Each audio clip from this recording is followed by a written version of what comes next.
Thank you, Father Kuharski, Father Kelly, Reverend Fathers, sisters, honored guests, and my dear brothers. Over the summers and winters, I've gotten to spend a lot of time in a small town in Michigan. There's a priest I've been fortunate to live with, Father Todd, and I've been blessed to see his humanity. We've eaten dinner, played cards, and gone fishing. What makes him my priest hero is actually how normal he is paired with how holy he is. I've often forgotten that God calls us to be ourselves, and I found myself tempted to try to become holy by forcing myself to fit some cookie-cutter shape. But in the midst of this, I'm confronted by the subtle holiness of Father Todd. He doesn't levitate during holy hour, and he hasn't read my soul in confession. No, instead he runs a small parish in a small town. And he does it with such perfection and an undivided heart. I want to attempt an explanation of this perfection first. He's utterly himself, and yet every tiny thing he says and does draws those around him closer to God. Once I was joking in the sacristy before Mass with Father Todd, a universal call for pastors and altar servers, and I almost didn't notice the quick transition into prayer before the Mass. That was the first time I began to see that everything this man did, as normal, mundane, and expected as it all is, there was a hidden perfection. At first glance, the things he says and does seem to be just like everything else anyone else says or does.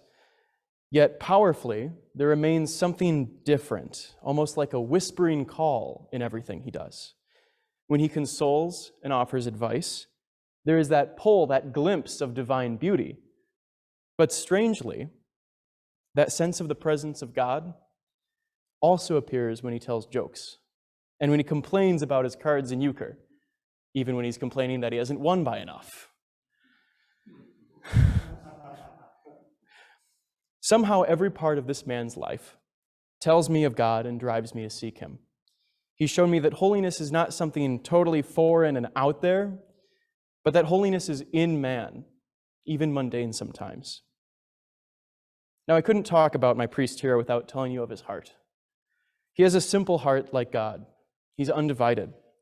Perhaps it is all the mundane things I see him do that allows me to notice that he's just at peace giving everything in the confessional as when he is playing cards, just as undivided at Mass as he is on a fishing trip. We went fishing with some parishioners, and the one who invited us put a fish hook in his lower lip. And not for a single sliver of a moment did his heart divide. He, like any man, made sure he was fine, and then simply saw the humor of the whole thing. He grabbed the guy afterwards and says, "Now here is a real fisher of men."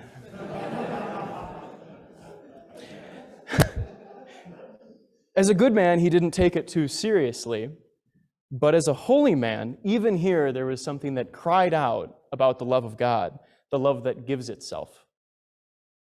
Father Todd acts as if he really gets it, that everything is a gift from God right now. There's some echo of the divine in everything he does, and his heart is undivided in everything he does. He approaches life with peace and simplicity.